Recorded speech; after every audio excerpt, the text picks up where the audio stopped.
So this is the story of how Creed hijacked The Office and created one of the greatest characters in TV history. But the story doesn't make much sense if you don't know Creed's absurd past and just the personal magnitude of what he was fighting for in that moment. This is Creed, and he is in charge of something, That right? is correct. Say hi to the kids. Hi, kids. Yay! Have you ever seen a foot with 4 toes? What are you doing? So back in college, his drama teacher told him he was a good actor, but he needed more life experiences to draw on for his acting. So he decided to drop out and hitchhike around the globe with $0 to his name. The only difference between me and a homeless man is this job. I will do whatever it takes to survive, like I did when I was a homeless man. I mean, it's crazy that he did all that and had kind of that wandering past. There's probably a lot that did all that and then just burned out.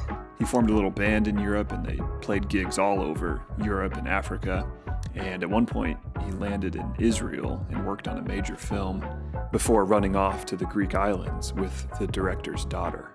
And in Greece was when he invented the name Creed Bratton as like a rock and roll name. Apparently it was after a night of heavy drinking, he wrote a bunch of names on a tablecloth and chose the name Creed Bratton. Because Creed isn't even his real name. He was born as William Charles Schneider. and apparently he's gone by at least 5 different names throughout his life. So after returning from his world travels, he formed this new band in California that eventually became called the Grassroots.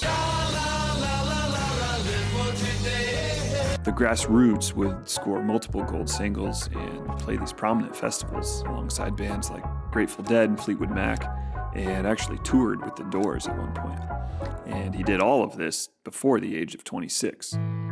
But despite the success of the Grassroots, Creed was kind of growing tired of it because they weren't really doing their original music. They were just a group that the record label signed on because they were good musicians and they were just performing these songs that other people would write because the record label knew they could generate hits with these guys. Doesn't seem too different than what it is now because it seems like most of the artists don't write their own music. Yeah, so I'm not sure if Creed exactly quit or was kicked out, but he left the Grassroots because of that to go pursue his own artistic vision. But that wouldn't really work out for him, at least for several years. Kind of started sliding more into drugs and then eventually into heroin. Popular drug back in the day, I'm telling you. Not a great one to be hooked on. Quote from him, he says, basically, my cocaine guy was out of cocaine. Creed hits a bit of rock bottom. There was a moment he was high on heroin, alone, laying on the floor in front of his fireplace. All he wanted to do was be an artist, basically put his originality out into the world. And I mean, just years earlier he had gold album, gold singles, but now his career just wasn't taking off. And he remembers a point he threw everything he had been working on into the fireplace.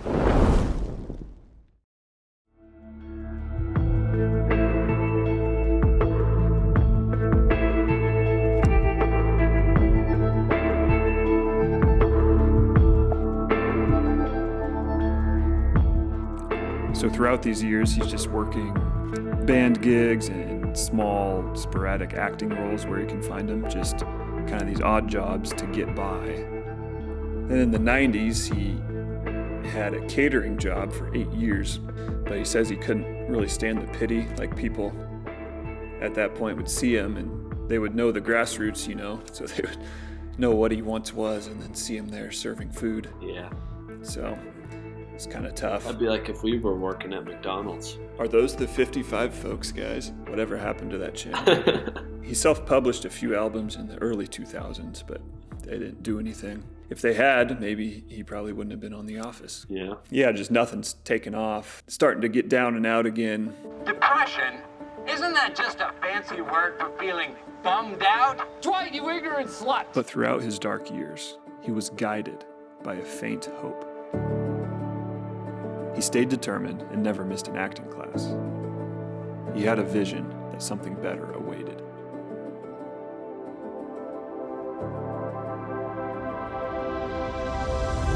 Yo, is this his new chair? No, he hasn't picked one yet. Dot. When Pam gets Michael's old chair, I get Pam's old chair. Then I'll have 2 chairs. Only one to go. Eventually, he found an opportunity and made the most of it. He got an offer to be a stand-in on the Bernie Mac show, and he didn't really want to do it just because it didn't really see it as leading anywhere, but basically had to just to make some money, and he figured it was a little closer to the action than serving food, so he took it on, and turned out to be a good decision because one day on set, the guy who would later direct the pilot for The Office, Ken Kwapis, he was at that time directing for the Bernie Mac show, and he overheard Creed talking with this other guy about his whole past, his youth and time with the Grassroots, and heard him say something like, yeah, we were touring with the Doors and doing this, and caught his attention. So this Ken Kwapis started to talk to him, and they kind of became acquainted. It was just shortly after that, I guess, that Creed saw Kwapis was going to be directing the pilot for The Office, so he reached out and asked if they needed any stand-ins for The Office as well. Ken Kwapis kind of takes it a step farther. He offers him a week's pay for a non-speaking on-camera role. If you look back to the pilot episodes, there's quite a few people that never turn into characters or anything. He was hired to be just this guy to fill up the office. So he's on the show in this week-to-week background role, but even that wouldn't have felt like much of a break at the time because there wasn't really a sense the show was going to go anywhere at that point. The pilot season was 6 episodes, low ratings, and NBC ended up extending it to a second season, but it was limited. They didn't even guarantee a full second season. So that whole second season, they were always feeling like they were going to get canceled the next week. Yeah. Well, the first season was a little bit different. Michael had that haircut was completely different than what it was the rest of the. I always thought kind of the first couple seasons were the best. Season 2, I thought was. Yeah, 2 and 3 I think are the best. Yeah. One is pretty good. It's just a little different, like you say, than kind of the groove they got into. What season was the one after the Super Bowl? I think that's 5. That was the best. That was probably the best episode. Oh my God! Oh my God! Fire! Oh, fire! Oh my goodness! What's the procedure? Yeah, because there was the fire alarm and the CPR. Here we go. Oh my God! I don't know if that'll ever be. I don't think that'll ever be it's an topped. all-timer. Oh my. Did you shout fire, causing a panic? Yes, I shouted fire. I shouted many things. That'll go down in history. To look back what lines Creed has in there. I know with the CPR lady at one point. Oh, you were in the parking lot earlier. That's how I know you. You were in the parking lot earlier. That's how I know you.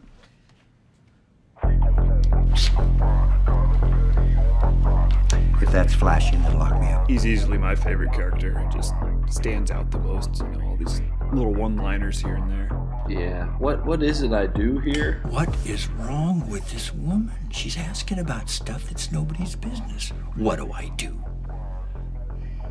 Really, what do I do here? I should have written it down. Who's your worm guy? That's a classic. I could get a fish for a 5-cent worm. Oh, you're paying way too much for worms, man.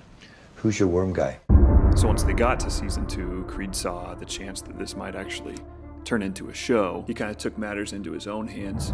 He made a 6.5-minute audition tape on his own, kind of in the style the characters talking just to the camera, like they do, and gave it to producer Kent Zabornak. So Kent knew Creed and liked him and shared it around with the other producers, and the writers watched it, and it says the writers loved it.